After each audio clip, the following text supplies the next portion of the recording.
Cerita Silat Online Channel mempersembahkan serial Pendekar Raja Wali Sakti, episode Dendam Rara Anting, bagian 1.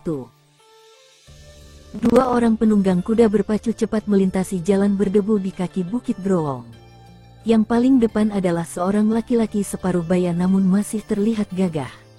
Sebilah pedang yang tergantung di pinggang semakin menambah kegagahannya. Sedangkan yang berkuda di belakang adalah seorang gadis berwajah cukup cantik, mengenakan baju agak ketat berwarna merah muda. "Cepat, Tarsi. Sebentar lagi malam," seru laki-laki setengah baya itu seraya mendera kudanya agar berpacu lebih cepat lagi. Gadis yang berada di belakang menghentak-hentakkan tali kekang kudanya, mengharapkan agar kuda coklat belang putih itu berlari lebih cepat. Derap kaki kuda menciptakan kepulan debu yang menghalangi pandangan mata. Apalagi saat itu hari sudah jauh senja. Hanya semburat rona merah jingga yang meredup di balik cakrawala belahan barat. Saat mereka memasuki tikungan jalan, tiba-tiba saja kuda yang ditunggangi gadis bernama Mintarsih meringkik keras sambil mengangkat kedua kaki depannya tinggi-tinggi. Gadis itu terkejut dan berusaha mengendalikan kudanya yang mendadak liar. Tapi "Ayah," jerit Mintarsih keras. Gadis itu tidak bisa lagi menguasai kendali. Tubuh yang ramping terbungkus baju merah muda itu terpental jatuh ke tanah, tepat saat kuda itu ambruk. Seketika laki-laki setengah baya yang berkuda di depan menghentikan laju kudanya. "Tarsi!" Laki-laki setengah baya itu langsung melompat turun dari punggung kudanya. Manis sekali gerakannya, dan dengan ringan sekali didaratkan kakinya di samping Mintarsih yang terduduk di tanah. Laki-laki separuh baya yang mengenakan baju putih itu membantu Mintarsih bangun. "Ayah!" bergetar suara Mintarsih. Gadis itu memeluk ayahnya erat-erat. Wajahnya kelihatan pucat dan tubuhnya agak bergetar. Sementara laki-laki setengah baya itu menepuk-nepuk punggung anaknya. Dipandangi kuda yang tergeletak di tanah. Agak terbeliak matanya begitu melihat sebuah benda kecil berwarna merah dan berbentuk segitiga tertanam pada leher kuda itu. Buru-buru laki-laki setengah baya itu membawa anaknya menyingkir dari jalan. Matanya tajam memandang sekitarnya. Dan tiba-tiba saja hatinya dikejutkan suara ringkik kuda. Langsung pandangannya beralih pada kudanya yang meringkik keras sambil mengangkat kedua kaki depannya tinggi-tinggi. Mendadak saja kuda itu jatuh menggelepar dan langsung tidak berkutik lagi. Pada lehernya terlihat sebuah benda kecil berwarna merah berbentuk segitiga. "Ayah!" bergetar suara Mintarsih. Belum juga laki-laki setengah baya itu mampu bersuara, tiba-tiba terdengar siulan nyaring bernada sumbang. Sebentar kemudian siulan itu berubah lembut dengan irama merdu menyejukkan. Namun laki-laki setengah baya itu malah tergetar, wajahnya nampak pucat pasi dan bola matanya berputar. Sedangkan Mintarsih semakin erat memeluk ayahnya. "Sayang sekali, waktumu sudah habis." Jara Botang, tiba-tiba terdengar suara keras dan halus bersamaan dengan berhentinya siulan itu. Belum lagi hilang suara itu, mendadak saja sebuah bayangan merah berkelebat, dan tahu-tahu di depan mereka sudah berdiri seorang wanita mengenakan baju merah menyala. Wajahnya cantik sekali, bagai Dewi Kahyangan. Hanya saja wanita itu tersenyum sinis. Sorot matanya pun sangat tajam menusuk, seakan ingin mengoyak jantung dua orang yang berpelukan di depannya. Perlahan-lahan laki-laki setengah baya yang dipanggil Jara Botang itu melepaskan pelukan anaknya. Ditariknya gadis itu agar berlindung di belakang punggungnya. Mintarsih bergegas berlindung di belakang punggung ayahnya. Gadis itu seperti tidak sanggup membalas tatapan mata wanita berbaju merah di depannya. Sungguh sukar dipercaya, Jara Botang yang perkasa kini tidak ubahnya seperti seekor tikus menjelang ajal. Sinis terdengar nada suara wanita berbaju merah itu. "Siapa kau? Kenapa selalu mengejarku?" sentak Jara Botang ketus. "Oh, rupanya kau masih bisa membentak juga." "Ya, bagus. Aku memang tidak suka melihat laki-laki lembek." Kring. Jara Botang menarik pedangnya keluar. Mata pedang yang tipis itu berkilatan tertimpa cahaya matahari senja yang hampir tenggelam di ufuk barat. Sedangkan wanita cantik berbaju merah itu hanya tersenyum dan berdiri tegak bertolak pinggang. Sikapnya menantang. "Majulah. Aku ingin tahu sampai di mana kehebatanmu." Jara Botang, tantang wanita itu ketus. Sebutkan namamu, sebelum pedangku ini memenggal lehermu, bentak Jara Botang sengit. Hai, wanita itu hanya mengikik saja. Kau pasti yang membunuh kuda-kudaku, dan harus bayar mahal semua ini. Kau juga pembunuh istri dan anak laki-lakiku. Jangan mungkir lagi, perempuan laknat, bentak Jara Botang. Aku tidak menyangkal, dan lagi mereka memang sepatutnya mampus, jawab wanita itu dingin. Keparat, kubunuh kau, iya. Haid. Jara Botang tidak bisa lagi mengendalikan kemarahannya. Tidak dipedulikan lagi siapa yang dihadapinya kala mendengar pengakuan wanita berbaju merah itu.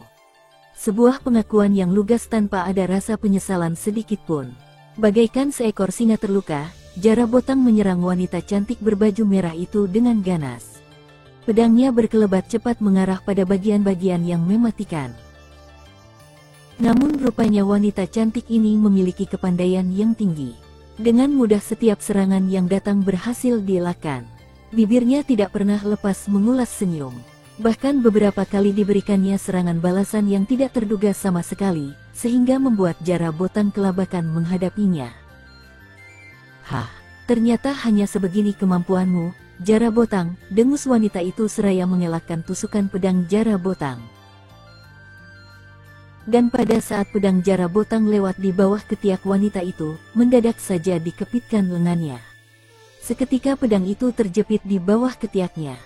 Jara Botang terkejut, dan berusaha melepaskannya. Namun jepitan itu sangat kuat. Meskipun sudah mengerahkan kekuatan tenaga dalam, tetap saja tidak mau terlepas dari ketiak wanita itu. Tiba-tiba saja wanita itu mengayunkan kakinya, sehingga tepat menghantam keras perut Jara Botang.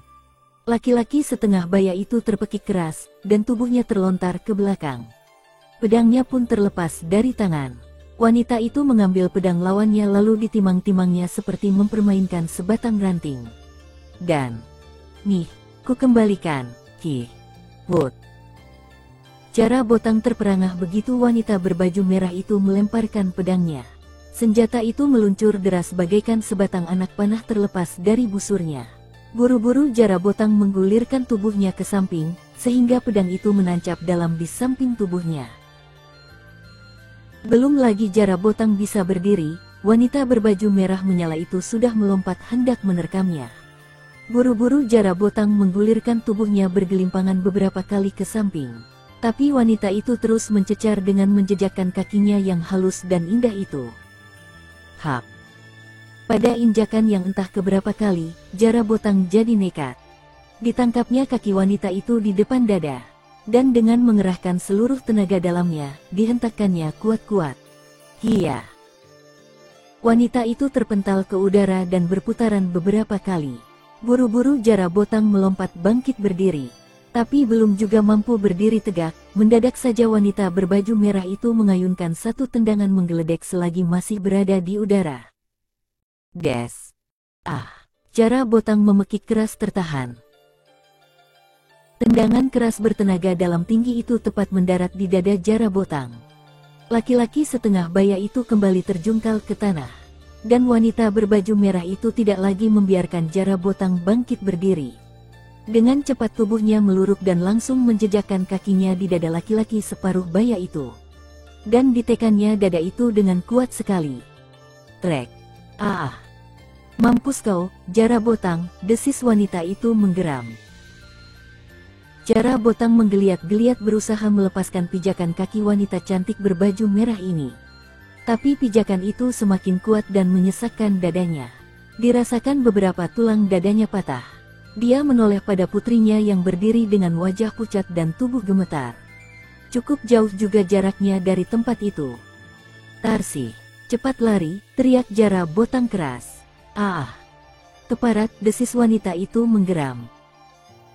Wanita itu berpaling pada Mintarsih yang tampak kebingungan, kemudian kembali menatap Jara Botang yang masih berusaha menahan pijakannya. Dicengkeramnya kuat-kuat kaki wanita itu. Dia berusaha menahan agar tidak cepat mati dengan dada remuk. Tarsih, cepat lari, teriak Jara Botang. Ayah, desis Mintarsih ragu-ragu. Tapi begitu melihat tatapan mata wanita itu nyalang memerah, Mintarsih jadi bergidik dan seketika itu juga berlari cepat. Terpaksa ayahnya ditinggalkan, walaupun laki-laki itu sedang berusaha menahan pijakan wanita berbaju merah itu dengan cengkeramannya yang makin kuat. Keparat, Ki. Wanita berbaju merah itu jadi marah bukan main. Apalagi setelah melihat Mintarsih sudah pergi. Ditekannya kuat-kuat kakinya dengan mengerahkan seluruh tenaga dalam yang sudah mencapai tingkat tinggi. Ki. Krek. Jara Botang menjerit keras melengking tinggi. Jari-jari tangan Jara Botang semakin mencengkeram kuat hingga melukai kulit kaki yang putih halus itu. Meskipun dadanya remuk, tapi Jara Botang masih berusaha bertahan. Sementara darah mengucur deras dari mulutnya. Setan keparat, mampus kau! Geram wanita cantik itu. Seketika itu juga dihantamkan satu pukulan keras bertenaga dalam tinggi ke kepala Jara Botang. Lagi-lagi Jara Botang menjerit melengking. Ternyata itu merupakan jeritan terakhir yang keluar dari mulut laki-laki setengah baya itu. Kepalanya telah hancur terkena pukulan bertenaga dalam tinggi. Seketika itu juga Jara Botang tewas dengan darah berhamburan dari kepala yang pecah. Wanita cantik berbaju merah itu mendengus. Sebentar dipandangi mayat Jara Botang, kemudian beralih ke arah kepergian Mintarsih. Wanita itu memang sempat melihat Mintarsih pergi. Tanpa membuang-buang waktu lagi, dia bergegas berlari cepat mengejar Mintarsih yang sudah tidak terlihat lagi bayangannya. Sungguh luar biasa ilmu meringankan tubuh yang dimiliki wanita itu. Dalam waktu sekejap saja sudah tidak terlihat lagi bayangannya. Sementara itu di tempat yang cukup jauh, tampak Mintarsih terus berlari kencang disertai nafasnya yang tersengal-sengal. Gadis itu sempat berhenti kaku saat mendengar jeritan panjang melengking tinggi dari arah belakang. Mulutnya mendesis menyebut nama ayahnya, tapi kemudian gadis itu berlari kencang lagi dan sekuat tenaga. Sementara senja terus merayap semakin turun. Suasana hampir gelap, hanya sedikit cahaya merah terlihat di ufuk barat. Mintarsih terus berlari kencang. Berapa kali gadis itu terjatuh karena terantuk akar yang menyembul dari dalam tanah. Tapi cepat bangun, dan kembali berlari kencang. Tidak dipedulikan lagi arah mana yang harus ditempuh. Hanya satu yang ada di dalam kepalanya, berlari terus, dan menyelamatkan diri selagi masih bisa bernapas. Kata-kata itu selalu terngiang, dan sering diucapkan ayahnya setiap kali habis memberikan latihan ilmu olah kanuragan. Mintarsih memang bukan seorang gadis yang cepat menangkap ilmu olah kanuragan. Jadi wajar saja kalau hanya memiliki sedikit kepandaian. Terlebih lagi dirinya memang tidak menyukai ilmu-ilmu seperti itu dan malas mempelajarinya. Dan sekarang baru dirasakannya. Mintarsih memang benar-benar menyesal karena tidak pernah bersungguh-sungguh mempelajari ilmu olah kanuragan. Hanya saja rasanya tidak ada gunanya lagi menyesal. Yang ada hanyalah menyelamatkan diri, dan masih bisa hidup esok hari. Namun mendadak saja napas gadis itu serasa berhenti dan jantungnya serasa tak berdetak. Kedua matanya membeliak lebar. Seketika itu juga larinya berhenti dengan tubuh bergemetaran. Kau, tercekat suara Mintarsih di tenggorokan. Ya, kaget, lembut sekali suara jawaban itu. Entah bagaimana, tahu-tahu wanita cantik berbaju merah sudah menghadang jalan Mintarsih sambil duduk tenang di bawah sebatang pohon yang cukup besar dan lebat daunnya. Mintarsih melangkah mundur, wajahnya langsung pucat pasi bagai tak pernah teraliri darah. Jangan takut, adik manis. Aku tidak akan menyakitimu. Asalkan wanita berbaju merah itu tidak melanjutkan kalimatnya, tapi malah tersenyum-senyum memandangi Mintarsih yang pucat pasi ketakutan. Apa yang kau inginkan? Biarkan aku hidup, kata Mintarsih dengan suara bergetar. Bagus, rupanya kau cukup tanggap juga, adik manis. Senyum di bibir wanita berbaju merah itu semakin melebar. Katakan, apa yang kau inginkan dariku? Tidak banyak, aku hanya ingin mengetahui letak padepokan Arum, tenang sekali suara wanita itu. Oh, Mintarsih tersedak. Semakin pucat wajahnya mendengar permintaan wanita cantik ini.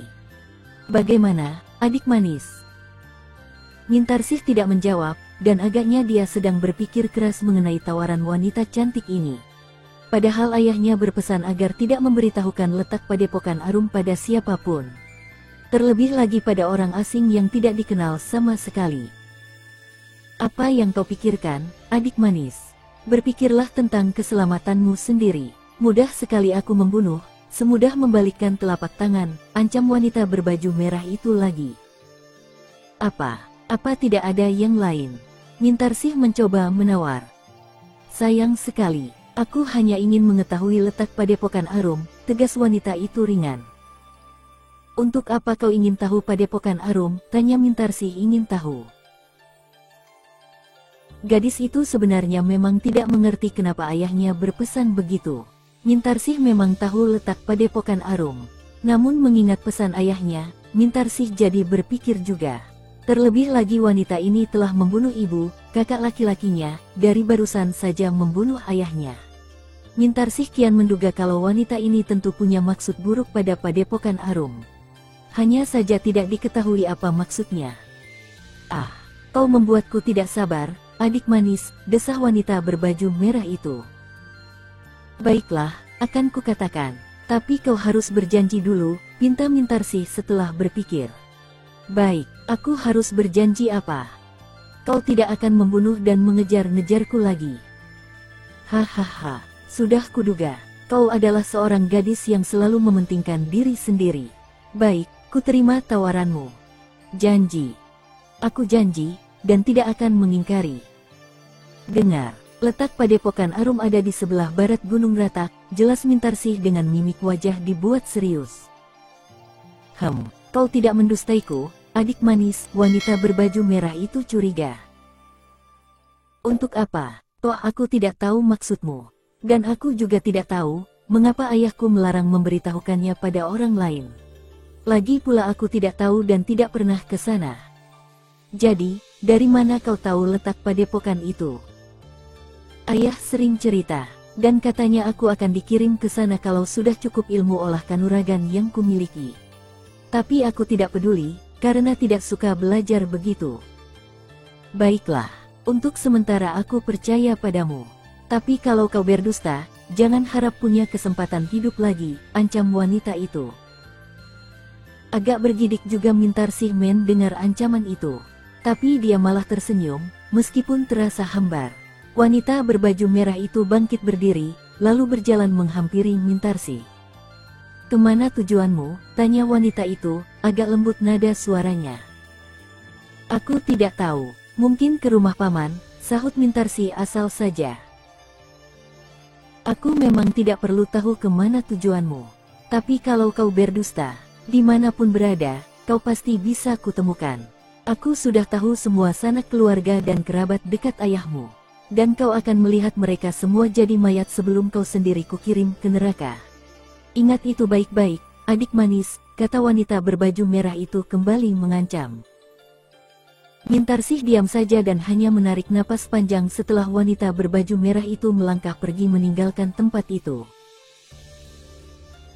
Sementara malam sudah jatuh, sekitar Bukit Growong terselimut gelap. Jerit binatang malam mulai terdengar. Mintarsih terus berjalan cepat, terkadang berlari kecil melintasi jalan berdebu dan berkerikil tajam. Tidak dipedulikannya lagi kerikil-kerikil tajam yang menusuk kakinya. Gadis itu terus berjalan cepat tanpa menoleh ke belakang. Sungguh, dia tidak ingin bertemu wanita berbaju merah itu lagi yang telah membunuh habis keluarganya. Bersambung ke Dendam Rara Anting 2. Masih bersama cerita silat online channel. Jangan lupa like and subscribe, terima kasih.